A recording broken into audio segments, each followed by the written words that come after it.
Hi everyone, welcome to middle class వంటలు. ఇవాళ chicken fry ఎలా చేయాలనో తయారు చేసే విధానం చూద్దాం. ముందుగా బాండి పెట్టుకొని 2 గంటలు నూనె వేసుకొని దాంట్లో ఒక ఉల్లిగడ్డ సన్నగా కట్ చేసుకోవాలి. ఆయిల్ హీట్ అయినాక ఆనియన్ వేసి కొంచెం వేయించాలన్నమాట. కొంచెం బాగా వేగాలి. అలా కలుపుతూ ఉండండి కొంచెం రెడ్గా అయ్యేంత వరకు. తర్వాత దాంట్లో కరివేపాకు కడిగి వేసుకోండి. కరివేపాకు వేసుకున్నాక కొద్దిగా అలా అలా అలా కలపండి. అలా రెడ్గా అయినాక ఆనియన్స్ దాంట్లో 1 టేబుల్ స్పూన్ అల్లం వేసుకోవాలి. 1 టేబుల్ స్పూన్ అనమాట. కొద్దిగా తీసుకున్నాం కాబట్టి చికెన్ 1 టేబుల్ స్పూన్ సరిపోతుంది. ఇట్లా బ్రౌన్ కలర్లో అయినాక ఆనియన్స్ ముందుగా మనం చికెన్ అయితే దాంట్లో మ్యాగ్నేట్ చేసి పెట్టుకున్నాము. కారం, పసుపు, ఉప్పు, వెల్లుల్లి పేస్ట్, గరం మసాలా, చికెన్ మసాలా వేసి కలిపి పెట్టుకున్నాం అనమాట. ఇది 1 అవర్ తర్వాత ఫ్రిడ్జ్లో పెట్టాము. 1 అవర్ తర్వాత తీసి దీన్ని ఈ బ్రౌన్ కలర్లో అయినాక ఉల్లిగడ్డలు ఆ చికెన్ ముక్కలు దాంట్లో వేసేయాలన్నమాట. వేసేసి కలపాలి. ఇది ఎట్లా అంటే బాగా కలుపుతూ ఉండాలి, లేదంటే మాడిపోతుంది మసాలా అనేది. సో మ్యాక్సిమం ఎక్కువసేపు ఆ చికెన్ ఫ్రై అయ్యి లోపల పీసెస్ కొంచెం బాగా ఉడికేంత వరకు ఎక్కువసేపు కలపాల్సి వస్తుంది. సో అలా కలుపుతూనే ఉన్నారనమాట. నాకు అంతగా చికెన్ రాదు, అలా ట్రై చేస్తున్నారు. సో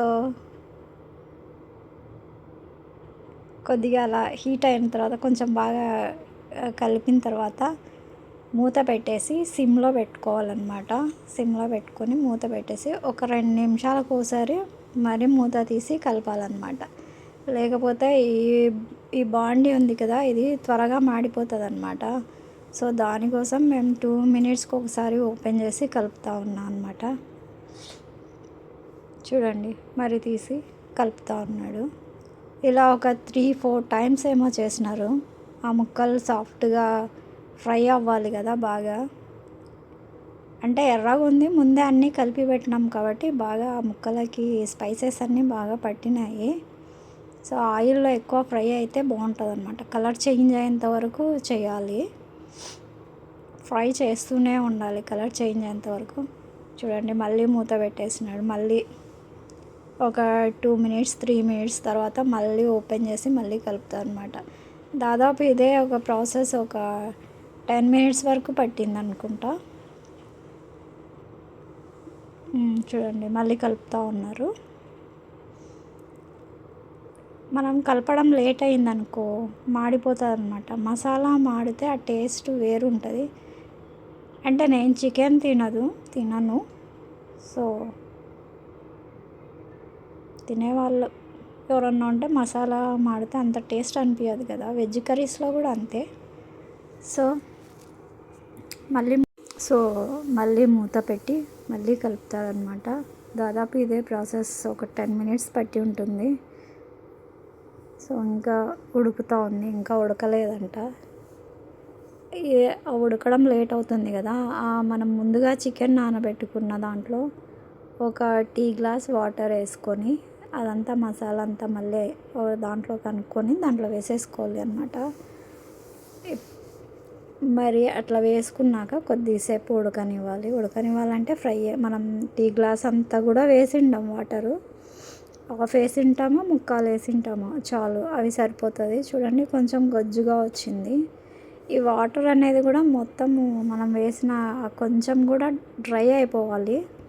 సో అంతసేపు కలుపుతూనే ఉండాలన్నమాట. మంచి రెడ్ కలర్లో రావాలన్నమాట పీసెస్, అప్పుడు బాగుంటుందంట. ఏమో మరి, నేనైతే చికెన్ తినను, నాకు తెలీదు. సో మళ్ళీ మూత వేసి మళ్ళీ పక్కకు పెడుతున్నాను అన్నమాట. మళ్ళీ మూత వేసి ఒక 2 నిమిషాలు పక్కకు పెట్టి తీసి దీంట్లో ధనియాల పొడి వేస్తున్నారు. 1 టేబుల్ స్పూన్ దాకా వేస్తున్నారు అన్నమాట. సో వాళ్ళు ఎక్స్పర్ట్ అనమాట చికెన్ చేసేవాళ్ళు, అందుకనే కొలత పెట్టకుండా డైరెక్ట్గా వేసేస్తున్నారు అనమాట. అలా తనైతే చాలా బాగా చేస్తారంట చికెను. సో నేను తినను కాబట్టి నాకు తెలీదు. సో చికెన్ అయితే చాలా బాగుందంట, స్మెల్ బాగా వస్తుంది అంటున్నారు. దాంట్లో ఏం వేయాలి, ఆయిల్లోనే ఎక్కువ ఫ్రై అవ్వాలి. ఆ గుజ్జు అనేది దానికి పీసెస్కి బాగా పట్టుకోవాలన్నమాట. అప్పుడే అది టేస్ట్ ఉంటుందంట చెప్తూ ఉన్నారు పక్కల నుంచి. సో మంట సిమ్లో ఉందో లేదో మళ్ళీ ఒకసారి చెక్ చేసుకుంటున్నారు. ఓకే, సిమ్లో పెట్టి మూత పెట్టి ఒక 5 మినిట్స్ వరకు అలాగే పెట్టేసి ఉడికించి తర్వాత స్టవ్ ఆఫ్ చేసి కలిపేస్తున్నారు అన్నమాట. ఇప్పుడు చికెన్ అయ్యిందంట. చాలు, ఇంకా స్టవ్ ఆఫ్ చేసి ప్లేట్లోకి సర్వ్ చేసుకోమన్నారు. సో చికెన్ పక్కన పెట్టేసి చపాతీ చేస్తున్నాను అన్నమాట. చికెన్ అయితే అయిపోయింది చూడండి. కొంచెం హీట్ ఉంది కాబట్టి స్టవ్ ఆఫ్ చేసిన ఫ్రై అవుతున్నట్టు కనిపిస్తుంది. ఓకే, చపాతీ అయిపోయింది. చపాతీ, చికెన్, ఆనియన్ కట్ చేసి పెట్టాను అన్నమాట. మా బాబు తింటాడని ఇస్తున్నా. సో చికెన్ రెడీ అయిపోయిందనమాట. ఎలా ఉందో తిని చూసి చెప్తాడు. ఓకే అండి, బాయ్.